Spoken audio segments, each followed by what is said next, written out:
California, not so much.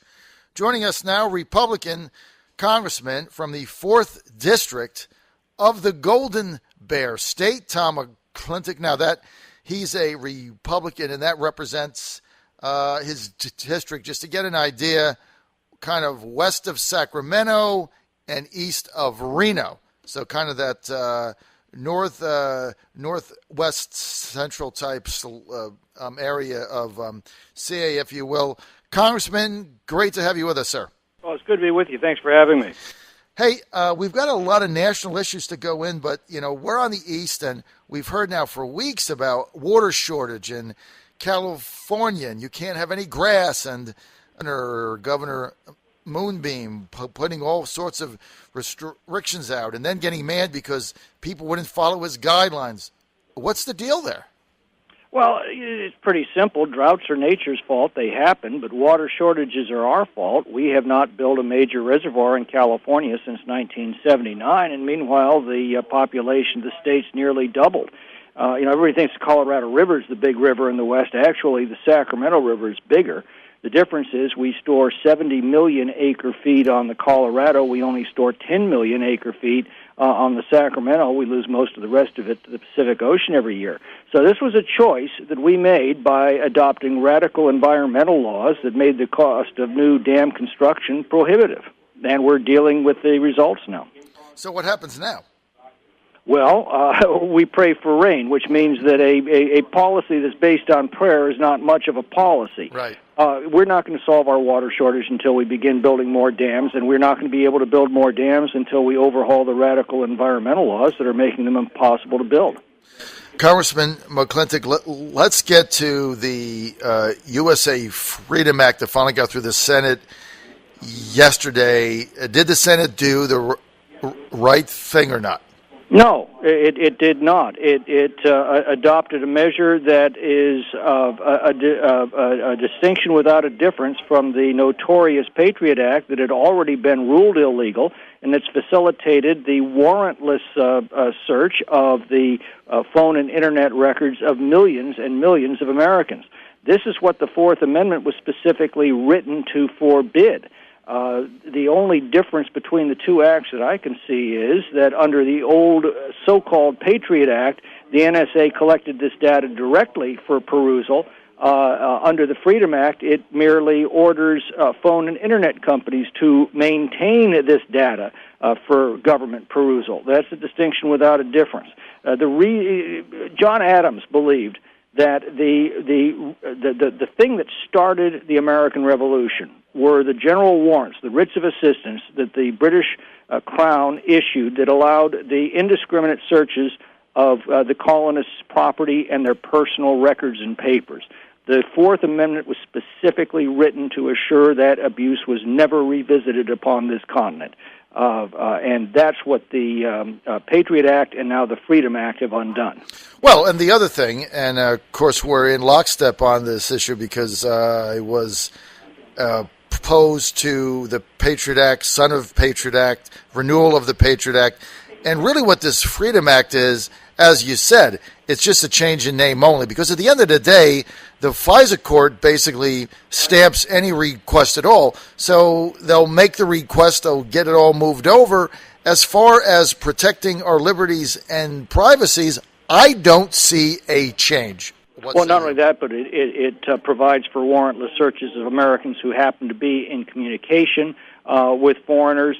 It also continues the so-called two-hop process of phone data collection, meaning that if a basement blogger who's suspected of sympathizing with Al-Qaeda calls out for pizza, every phone number that called in to that pizza place is now part of the government dragnet. It is obscene. It is, and had been ruled illegal by the courts. It was about to expire. We could have left it just to expire to restore the Fourth Amendment. Instead, we passed this sham of so-called Freedom Act, which basically continues all of the abuses, some of which the courts have already ruled illegal. It is a total sham, no question. Okay, let's get to fast-track trade. It is inconceivable to me, Congressman McClintock, why Republicans would want to provide President Obama with additional negotiating authority in his final 18 months in office based on his track record of everything else he's gotten us involved in. What say you? It actually does exactly the opposite. It binds the president to 150 conditions set by Congress. He is required to meet those before the agreement is reached.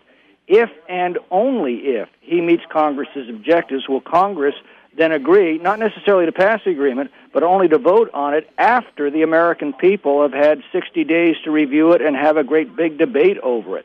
It dramatically reduces his discretion. It doesn't increase it. What it does do is give the trading partners that we're negotiating with the assurance that the concessions that they make at the bargaining table won't be endlessly altered once the agreement gets to Congress.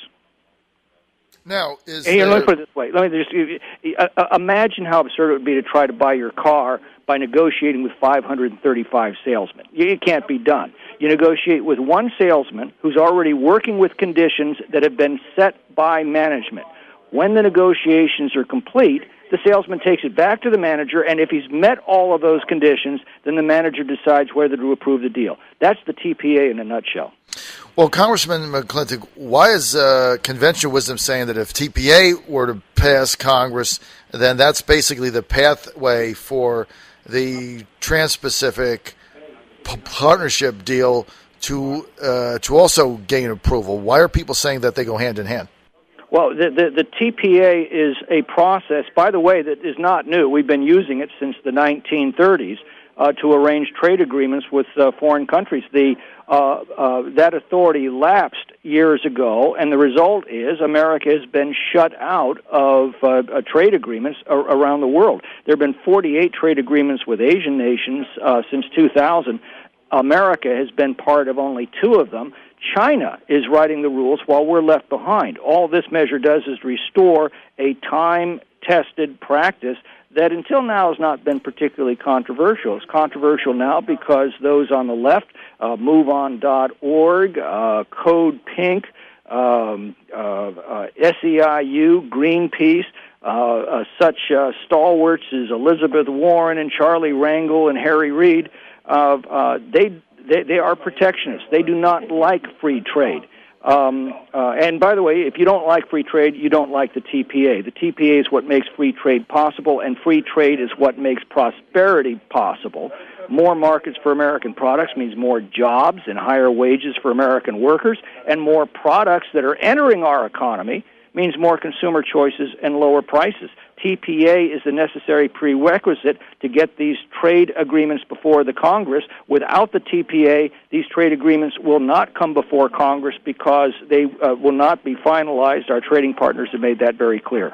Congressman McClintock, the question is TPP really free trade or is it managed trade?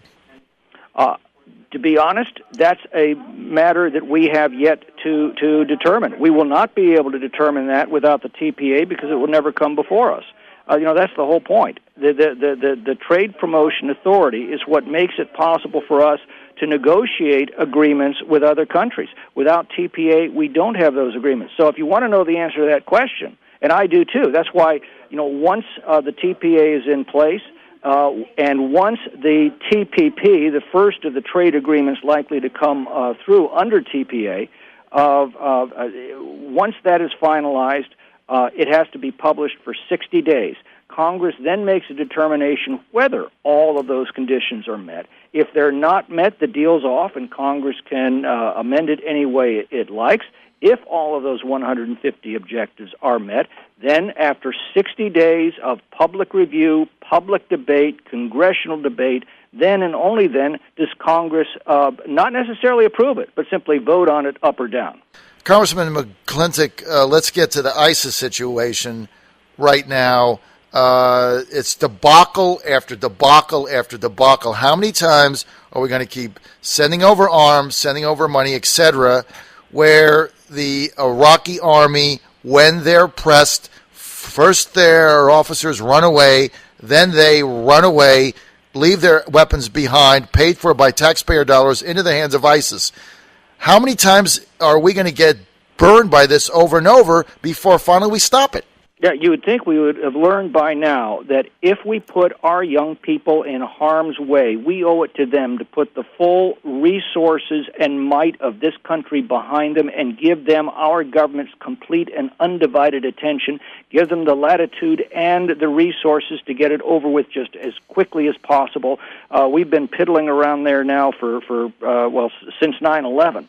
And in the case of Iraq never even had anything to do with 9/11. We attacked it 2 years after the terrorist attack, and in so doing, greatly destabilized the region. As despicable a tyrant as Saddam Hussein was, he was the most important counterweight we had in the region to Iran. With he gone now, Iran is expanding. At the same time, we're seeing the rise of the Islamic State. All that were held in check before the Bush administration blundered into it, and I say that as a Republican. It was a terrible, terrible decision, a terrible mistake, a terrible misjudgment. It has cost us enormous numbers of American lives. Good young American soldiers and sailors who have given their lives because they met their country's call. Enormous amounts of the nation's treasure and destabilizing the entire area. It's been a mess.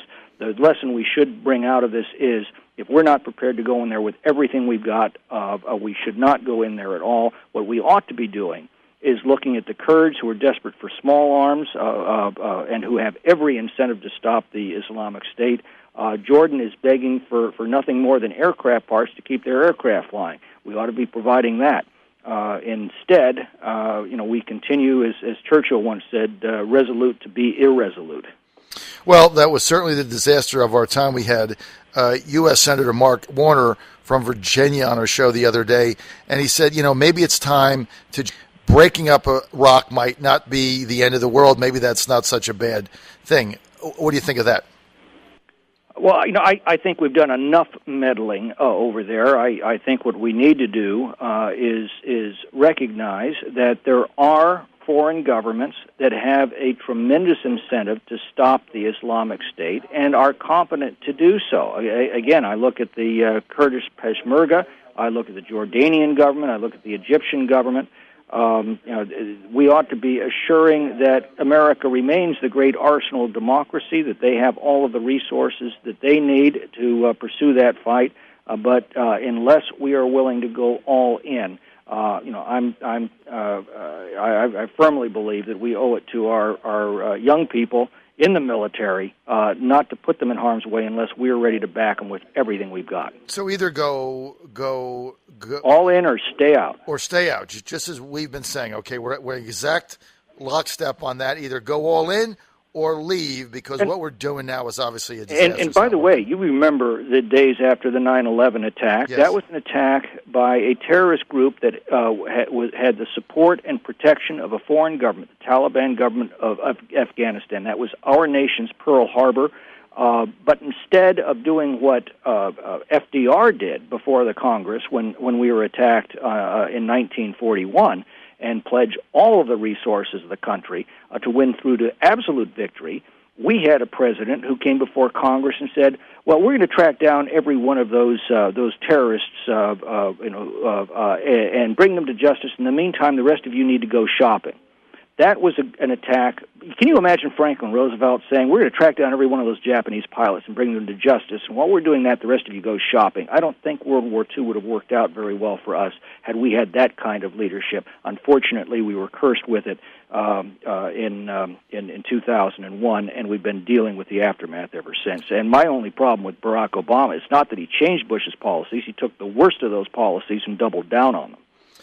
You know what, Congressman McClintock, I'm so enthralled that you just said that, because I agree with you 110%. That was an asinine comment to make, and GW was the start of this whole thing. One final question on Obamacare. If the Supreme Court ruling comes down that in order to get the subsidies you have to have a state exchange, which is kind of in the law, what happens? There'll be 6-7 million people now that have subsidies that would be off that rolls? What happens?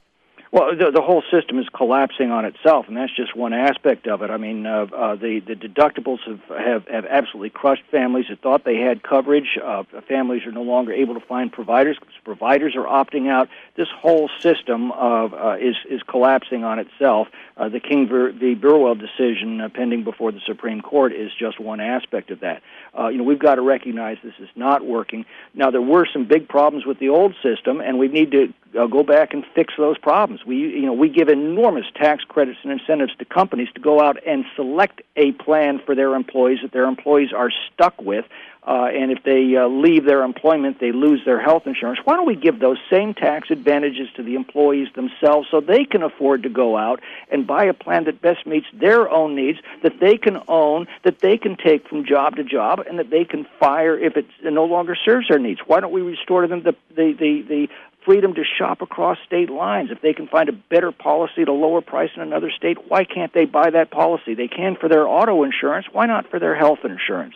Why don't we expand health savings accounts so people can meet these costs with their pre-tax dollars? There's so much that we can do to fix the problems in the old system without destroying the old system, which for all of its flaws still offered the most advanced, accessible health care in the world. And if you doubt that for a second, just ask yourself, when the world's elites needed medical care, they didn't go to Cuba or England or Canada. They came to the United States. We had the best health care system in the world, despite its flaws. We need to go back, restore that system, fix its flaws, and be done with this national nightmare of Obamacare.